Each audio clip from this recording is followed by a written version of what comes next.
Curriculum Radio. We tune in for you. And now, start the new week with laughs, entertainment, news, and more. This is Em&Trev, your week starter podcast. Hello again, we're back again with another week, and another episode, and boy, we have plenty of interesting topics to talk about today. In this episode, we'll be talking about last night's Super Bowl, the upcoming Oscar awards, and more. So, without further ado, let's do this. All your favorite podcasts are in the right place. This is Curriculum Radio. The following program is rated 13.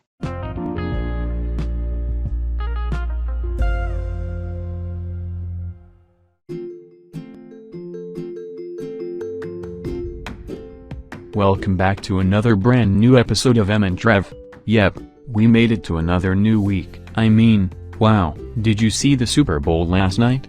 Well, no, I missed it. Oh, shame. I rooted all night and I screamed so loud I even lost my voice. Jeez, what a night. It was fantastic watching the match. Though I wish I was there. Wait, who exactly won last night's Super Bowl? The Kansas City Chiefs. They scored 25 against the San Francisco 49ers. Oh man, I rooted for these guys. Well, I rooted for the Kansas City Chiefs more than the San Franciscos. I think they're a really good team and deserve to win. But anyway, this year's Super Bowl was held at the Allegiant Stadium in Paradise, Nevada, and it was attended by 61,629 people, which was the lowest figure in the history of the Super Bowl outside of COVID-19. Additionally, this event was also held on Nickelodeon for the first time ever. And the wildest thing is that it had SpongeBob and his friends commentating on it, all of which have the same voice actors from the cartoon. I mean, how cool is that? Wow, Nickelodeon has never aired a Super Bowl before. It's unique that they included SpongeBob characters in the telecast.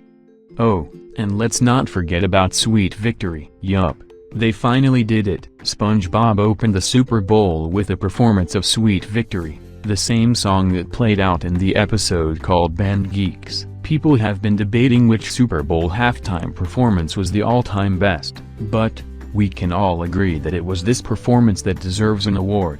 An award for what? The award for Best Super Bowl Halftime Performance Ever. Well played, Kansas City Chiefs, you did great. Oh, and speaking of awards, the Oscar Awards are coming very soon, which will take place on March 10th next month. Now, we're going to talk about the nominations.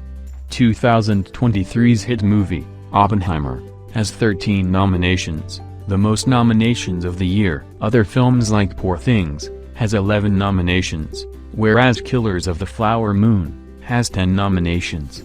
I bet Oppenheimer is going to win the award for Best Picture. I hope so. It was the biggest movie of the year, alongside Barbie. People have been debating whether Barbie and Oppenheimer are better, but they can all agree it's both. That's why Barbenheimer was created. Yeah, we can watch both Barbie and Oppenheimer at the same time. It's weird, but cool at the same time. Oh, and also, YellowCast is going to have an Oscar Awards special in March called Awards Night, which will premiere on the night of Oscars. So, we have Chuck with us to discuss it all. So Chuck, how ready are you for the Oscars? Early days. Oh, okay then. So Chuck, if you got a favorite movie that deserves to win an Oscar, what will it be? Barbie. What? Why Barbie? Why do you think Barbie should win an Oscar? Because that's what slipped out of my mind. The movie came out on July 21st last year when my brother Red asked me out of boredom, "Hey, can you watch the Barbie movie? It's super fun." Then I said to Red, "Dude, are you stupid? I'm not a girl." I honestly never heard of the Barbie movie before, and I never actually watched it. But I eventually did so, as a curiosity. I quickly fell in love with the movie, and I could just play it repeatedly. 5 times. Yeah, you heard right guys. Barbie is my favorite movie, and it deserves to win an Oscar. I know I'm gonna get some hate for this, but it's my opinion. I know I'm not into Barbie dolls, but it's just something that I watch in curiosity.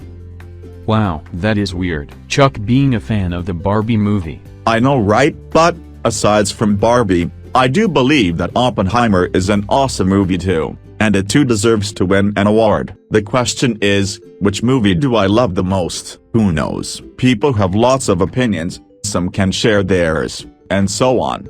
Blah blah blah. But no matter what, I hope this year's Oscar Awards will be better than last time.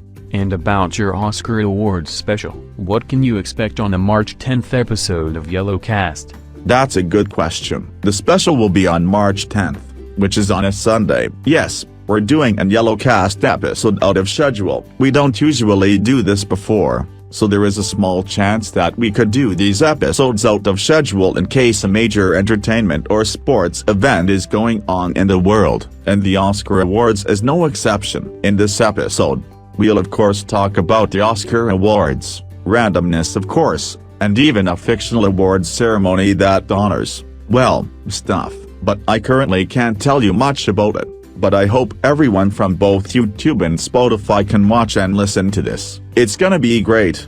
I hope so. Okay, thanks for coming. Now, we're going to talk about Valentine's Day, which is coming up on Wednesday. It's the day of love that celebrates, what else, love, and people from all over the world have looked for their perfect Valentine. Well, most of them anyway. When I was in my teens, I was dating the best boyfriend I ever had, which was way before I even met Trevor. It was on Valentine's Day, and his name was Glenn Torres. Glenn and I have been going very well, and Glenn even proposed to me, but our relationship quickly died down because Glenn broke up with me. The reason why is that it felt too hard for him, and I was so depressed I even tried killing myself. But I eventually sought a counselor. And then, that was when we both met together. Yeah, but what about you? Who was your Valentine? Elena Hayworth. We have been dating since Valentine's Day, and we spent the whole day riding on a love boat, watching movies, playing at the beach, and more. Living and dating Elena were simply the greatest times I had in my life, but Elena slept with another man, and I even witnessed it while I was visiting her house the other day. I can't tell you who was the guy that Elena slept with, and I felt so betrayed about it. No wonder I am married to you, Emily, because you will be my perfect Valentine, and always will be. Wow, thanks. But here's a question for our older viewers. Do you have a perfect Valentine? Let us know in the comments below. But anyway, that's all we discussed this week. Don't forget that there's a new episode of TEG 1994's PBS logo bloopers coming up later today. However, we just found out from Ramon that we would actually appear in it. I mean, wow, how awesome is that? So, do stay tuned for our cameo appearance in the new episode coming later today. And stay tuned on Wednesday because YellowCast's Rapid Date Week is kicking off, and it's promising to be exciting. I can't wait. But anyway, we'll see you next week with a new episode. Goodbye everyone.